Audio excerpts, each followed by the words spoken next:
Olá! Hoje a gente vai desvendar um dos termos que mais dá um nó na cabeça de quem estuda psicologia: punição positiva. Fala a verdade, parece que tá errado, né? Como é que uma coisa pode ser punição e positiva ao mesmo tempo? Bom, vamos mergulhar nisso e deixar tudo bem claro. Pois é, a primeira reação de todo mundo é pensar: digitaram errado. Mas, na verdade, esse termo tem uma lógica bem específica dentro da ciência do comportamento. E olha, no final da nossa análise vai fazer todo o sentido. Fica por aqui para entender o que esse nome esconde. Então, para começar, vamos desmontar esse nome em duas partes. O grande segredo para entender punição positiva é esquecer só por um instante como a gente usa essas palavras no dia a dia. Porque na análise do comportamento, elas têm significados técnicos muito precisos. Primeiro, o que é a punição para a ciência? É bem simples. É qualquer consequência que faz um comportamento se tornar menos provável de acontecer de novo. O foco aqui não é em castigo, em dor, nada disso. É só no efeito, diminuir a frequência de uma ação. Ponto. Agora, a parte que dá um nó na cabeça de todo mundo: positiva. Em psicologia comportamental, positivo não quer dizer que algo é bom, legal ou agradável. Significa literalmente adicionar alguma coisa no ambiente. Pensa que nem na matemática, sabe? O sinal de mais, o plus, significa adição. Então, positivo é somar e punição é reduzir. E aí, quando a gente junta as duas partes, a mágica acontece. Punição positiva é o procedimento de adicionar uma consequência, que geralmente é desagradável, logo depois de um comportamento, com o resultado de que essa ação diminua ou até pare de acontecer. Aquela contradição lá do início, na verdade, era só um jeito técnico de descrever o processo. Ok, beleza, a definição faz sentido agora.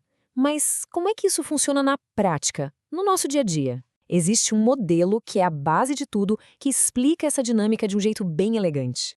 Esse modelo é conhecido como tríplice contingência, ou o famoso ARC do comportamento. Ele basicamente descreve a relação direta entre o ambiente, o que a gente faz e o que acontece logo em seguida. É uma ferramenta super poderosa para a gente analisar por que a gente se comporta de um jeito ou de outro.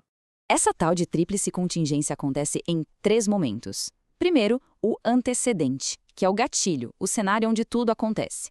Segundo, a resposta, que é o comportamento em si, a ação. E terceiro, a consequência, que é o que vem imediatamente depois. No nosso caso, o da punição positiva, essa consequência é sempre a adição de alguma coisa. Vamos ver isso funcionando com um exemplo clássico. Imagina uma sala de aula com um professor distraído. Esse é o antecedente. A resposta de um aluno é começar a falar alto. A consequência imediata? O professor dá uma bronca nele na frente de todo mundo. Se, no futuro, esse aluno parar de falar alto em situações parecidas, a gente pode dizer que a bronca funcionou como punição positiva. E esse padrão, gente, está por toda parte. Ultrapassou o sinal vermelho? Recebeu uma multa. Falou um palavrão? Recebeu uma bronca. Isso acontece até no nível biológico, e isso é fascinante. Se uma pessoa é alérgica a camarão, o ato de comer camarão é punido pela adição de um mal-estar terrível. Isso diminui muito a chance da pessoa querer comer camarão de novo. Bom, parece uma ferramenta eficaz, não parece? Se funciona para diminuir um comportamento que a gente não quer, por que não usar? É aqui que a história fica bem mais complexa. A punição positiva vem com uma bagagem pesada e às vezes até perigosa de efeitos colaterais. E aqui está o ponto principal. A punição diz para a pessoa o que não fazer, mas ela não ensina o que fazer no lugar. O aluno que levou a bronca aprendeu a não falar alto, mas ele não aprendeu a levantar a mão para participar da aula do jeito certo.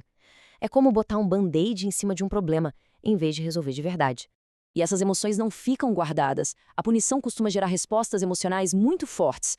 O medo pode paralisar, a raiva pode virar mais agressão. E a esquiva? A criança não para de fazer a coisa errada, ela só aprende a fazer escondido, longe de quem pune. É aí que começa um ciclo de desconfiança, de distanciamento. E tem mais um detalhe: uma espécie de prazo de validade para a punição. O próprio B.F. Skinner, um dos pais dessa teoria toda, percebeu que o efeito é temporário. Assim que a ameaça de punição some, o comportamento que a gente não queria tem uma chance enorme de voltar e às vezes volta até com mais força. A multa de trânsito só funciona enquanto tem fiscalização por perto, né? Agora, vamos para um ponto que gera uma confusão danada até para quem já está na área: a diferença entre a punição positiva e outro conceito com um nome igualmente traiçoeiro: o reforço negativo. A confusão toda acontece por um motivo simples, mas que engana muita gente. É que os dois procedimentos podem usar exatamente os mesmos estímulos desagradáveis, uma bronca, um barulho alto, uma dor. A diferença não está no que é usado, mas em para que é usado. O que realmente importa é a relação entre o comportamento e a consequência. Os arranjos, ou as contingências, como a gente chama, são literalmente opostos. Um quer diminuir uma ação, enquanto o outro quer aumentar. Vamos botar um do lado do outro para ficar bem claro. Na punição positiva, uma coisa ruim é adicionada para diminuir um comportamento. No reforço negativo, uma coisa ruim é removida para aumentar um comportamento. Pensa só em tomar um remédio para dor de cabeça. A dor, que é ruim, é removida e isso aumenta a chance de você tomar o mesmo remédio da próxima vez. Os objetivos são completamente opostos. Depois de tudo isso, o que a gente pode concluir? Que a punição positiva, apesar de ser um mecanismo que existe, que está presente nas nossas vidas, é uma ferramenta, digamos, bem imperfeita e que exige um cuidado gigantesco. E isso importa muito, principalmente quando a gente fala de educação de crianças ou até de treinamento de animais. Por quê?